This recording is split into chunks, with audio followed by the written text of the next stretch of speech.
മുൻകാല തമിഴ് സിനിമാ താരം സരോജ ദേവി ഇന്ന് നമ്മളെ വിട്ടുപോയി. മഹാകവി കാളിദാസൻ എന്ന കന്നഡ സിനിമയിലാണ് അവർ ആദ്യമായി അഭിനയിച്ചു തുടങ്ങിയത്.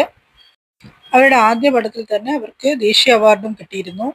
1958 പുറത്തിറങ്ങിയ നാടോടി മന്നൻ എന്ന സിനിമയിലൂടെ എംജിആറിന്റെ നായികയായി തമിഴിൽ തുടങ്ങി.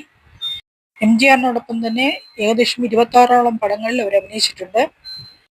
ഏകദേശം 22ഓളം സിനിമകളിൽ സരോജ ദേവി ശിവാജി ഗണേശനോടൊപ്പവും അഭിനയിച്ചിട്ടുണ്ട്.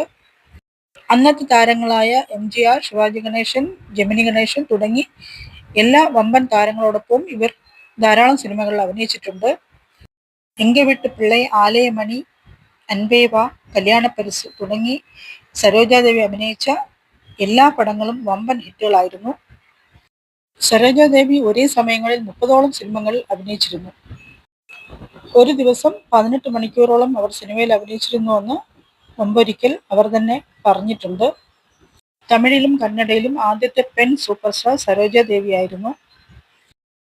പത്മഭൂഷൺ, പത്മശ്രീ എന്ന അവാർഡുകളും അല്ലാതെ ധാരാളം സ്റ്റേറ്റ് അവാർഡുകളും ഇവർക്ക് കിട്ടിയിട്ടുണ്ട്.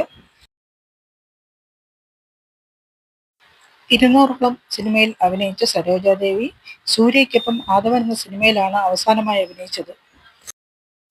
കന്നഡ, തമിഴ്, തെലുങ്ക്, മലയാളം, ഹിന്ദി എന്നിങ്ങനെ മിക്കവാറും എല്ലാ ഭാഷകളിലും അഭിനയിച്ചുകൊണ്ടിരുന്ന ഇവർ ഈ അടുത്തായി ബാംഗ്ലൂരിൽ കുടുംബത്തോടൊപ്പം താമസിച്ചു വരികയായിരുന്നു.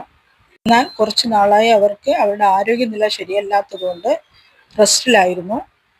ഈയിടെയായി അവർക്ക് തീർത്തും അവരുടെ ശാരീരിക നില മോശമായതിനെ തുടർന്ന് ഇന്ന് അവർ നമ്മളെ വിട്ടുപോയി.